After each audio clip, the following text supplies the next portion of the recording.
5, 4, 3, 2, 1.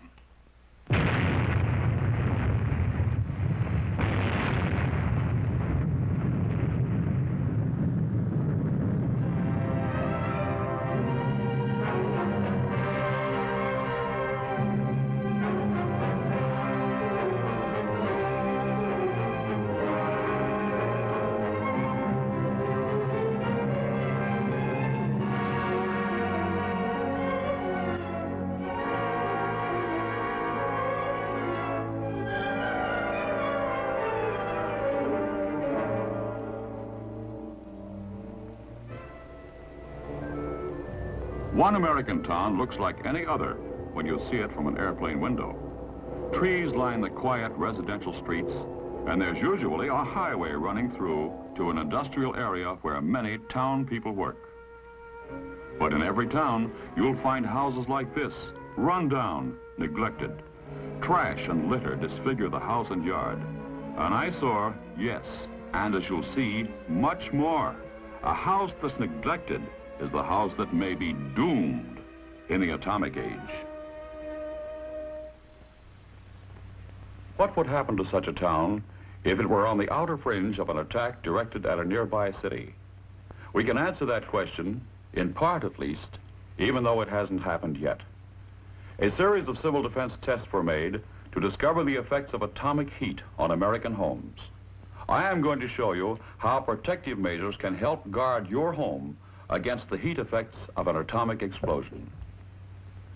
This is the Nevada Proving Ground, where tests were made on miniature houses in various stages of upkeep, inside and out.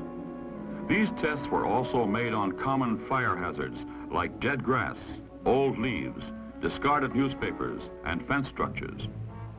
Here are 5 fences placed far enough from the explosion that they could survive the blast.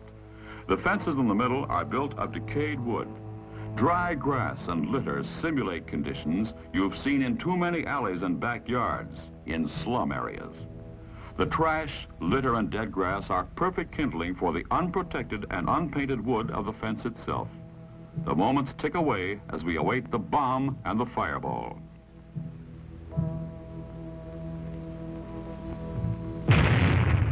The light flash and the heat or thermal wave, then the blast wave. You'll remember the 3 middle fences are built of rotten wood, unpainted and surrounded by trash. They are immediately ignited. The 2 outer fences, without litter, are slower to ignite.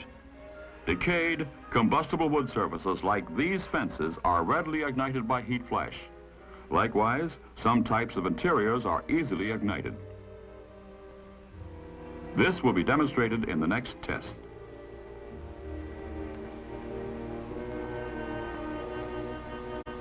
Here are 2 miniature frame houses, identical in structure, both in good condition and well painted outside. Sturdily mounted cameras in front of the houses are to record the effect of heat flash. Large windows purposely expose the interiors to the flash.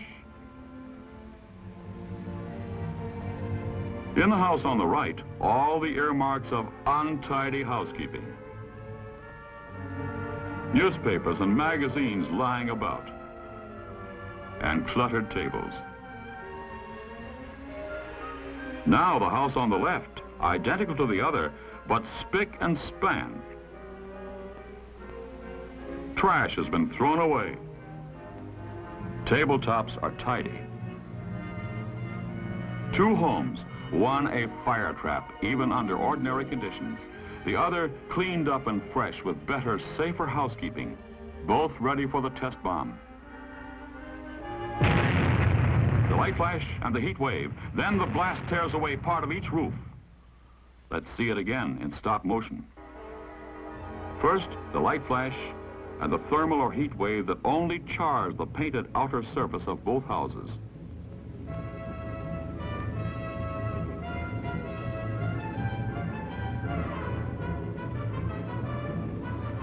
Then the blast.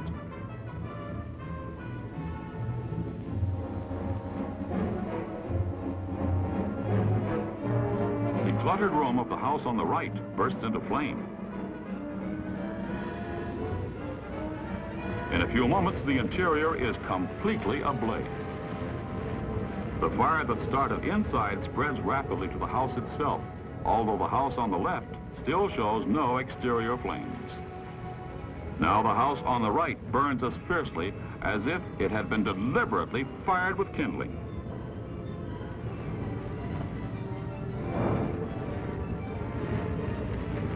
The lack of fire-safe housekeeping has doomed this house to destruction.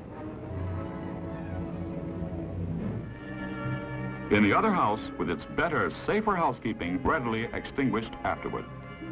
Damage? Yes, but the house still stands. One house standing, one house leveled, both painted and cleaned up outside.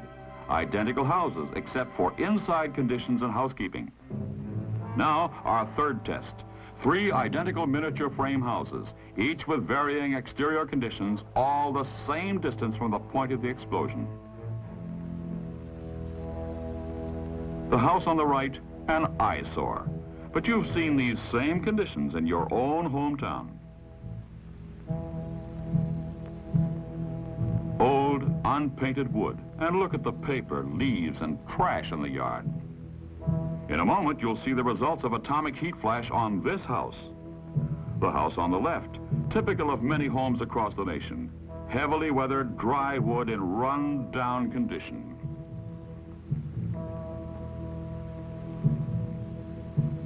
This house is the product of years of neglect. It has not been painted regularly. It's dry and rotten. A tinderbox ready to turn into a blazing torch. The house in the middle, in good condition, with a clean, unlittered yard. The exterior has been painted with ordinary, good quality house paint. Light painted surfaces reflect heat, and the paint also protects the wood from weathering and moisture damage. Let's watch the test now and see what happens under atomic heat.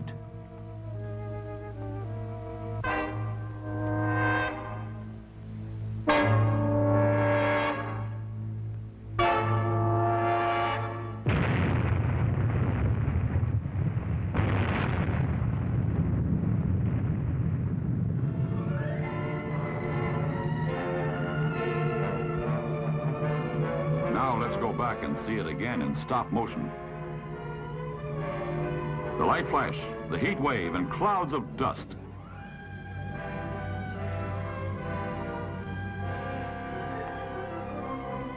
Keep your eye on the house on the right. Notice how the heat wave affects it.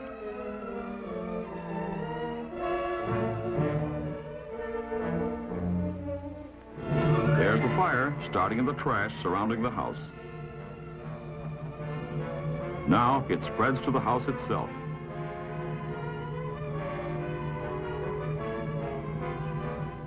In a moment, the blast wave, and here it comes.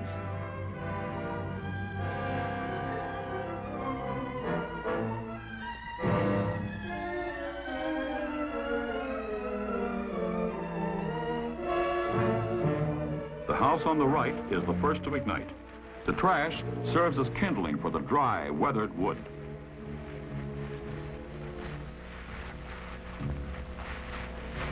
The house on the left smolders for a few moments. Looks almost as if it will not burn, and then bursts into flame. The house on the right continues to burn. 2 houses are a total loss, but the well-kept and painted house in the middle still stands. Which of these is your house? This one? The house on the right, dilapidated with paper, dead grass, litter everywhere. The house on the left, unpainted, run down, neglected. Is this your house? The house in the middle, cleaned up, painted up and fixed up, exposed to the same searing atomic heat wave, did not catch fire. Close examination revealed only a slight charring of the painted outer surface.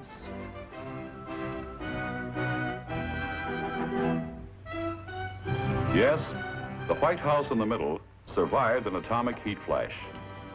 These civil defense tests have proven how important upkeep is to our houses and towns. Now it's up to us, the people, to take decisive action. All right, you say, what can I do about it? What can my community do? All over America, towns and cities are organizing local cleanup, paint-up, fix-up campaigns. Boy and Girl Scouts and school children of all ages are told how they can help by organizing teams to clean up alleys and backyards. See that you help by removing all of the litter, junk, old newspapers, and trash.